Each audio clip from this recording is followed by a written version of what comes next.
আসসালামু আলাইকুম। Techno digital everything YouTube channel থেকে আপনাদের স্বাগত জানাচ্ছি। আমি সঙ্গীতা শর্মা।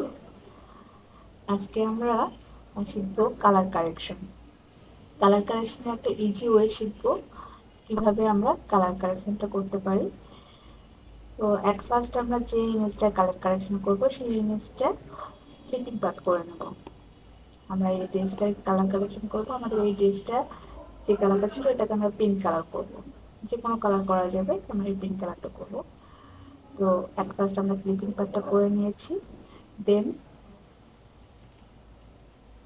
পার্টটাকে সিলেকশন করবো, ফেদার দেব, অ্যাডভান্স করলাম। আর এই পিঙ্ক কালারটা, আমাদের পিঙ্ক কালারটার যে কালার কোড, সেই কালার কোডটার জন্য আমরা আইড্রপার টুল থেকে ক্লিক করে ফরগ্রাউন্ড কালারটা ক্লিক করে আমরা যে কালারটা পাচ্ছি এটা হচ্ছে আমাদের এই কালারটা। এটাকে কপি করে নিচ্ছি কন্ট্রোল সি দিয়ে। ওকে, দেন গ্রুপ নিয়ে নিচ্ছি। মার্কসটাকে আমি অল্টার ধরে, কন্ট্রোল অল্টার ধরে মার্কসে নিয়ে নিচ্ছি, গ্রুপের মার্কসে। এরপরে অ্যাডজাস্টমেন্ট থেকে ব্ল্যাক অ্যান্ড হোয়াইট। আমরা কালার কারেকশনের জন্য অনেকগুলো টুলস, আমরা অনেকগুলো অ্যাডজাস্টমেন্ট থেকে ইউজ করি। হিউ স্যাচুরেট ইউজ করি, ব্ল্যাক হোয়াইট ইউজ করি, কালার ব্যালেন্স, সিলেক্টিভ কালার। তো আমরা ব্ল্যাক অ্যান্ড হোয়াইট দিয়ে কত সহজে কালারটা ব্যালেন্স করা যায়, কালারটা কারেকশন করা যায়, আমরা এটা আজকে দেখবো। ব্ল্যাক অ্যান্ড হোয়াইট, দেন টিনটাকেও ওকে করে দিচ্ছি টিক চিহ্ন দিয়ে।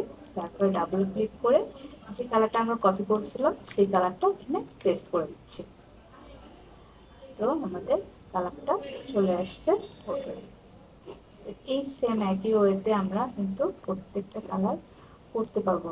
সব সময় দেখা যাচ্ছে যে একদম কাছাকাছি হবে না, একটু লাইট ডিপ হতে পারে। এরপরে আমরা অ্যাডজাস্ট করার জন্য লেভেল কিংবা কার্ভ দিয়ে আমরা বাড়ায় কমায় অ্যাডজাস্ট করে দিতে পারি। অনেক সময় দেখা যাচ্ছে একটু লাইট হবে কিংবা একটু ডিপ হতে পারে, এরকম হতে পারে। আমরা অ্যাডজাস্টমেন্টটা এভাবে করতে পারবো।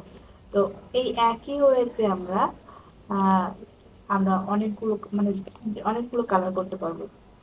একই ওয়েটা হচ্ছে ব্ল্যাক অ্যান্ড হোয়াইট, তারপরে টিন কালারটার ভিতরে যে ডাবল ক্লিক করে দেখেন আমি যখন যে কালারটা দিচ্ছি তখন সেই কালারটা একদম কাছাকাছি হয়ে যাচ্ছে।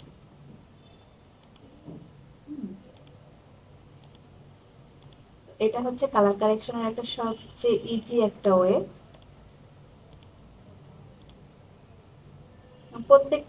প্রত্যেকবারই দেখবেন যে আপনার কালারটা একদম প্রায় মিশে যাচ্ছে, দেখতেছেন? মানে স্যাম্পল কালারটার সাথে একদম মিশে যাচ্ছে।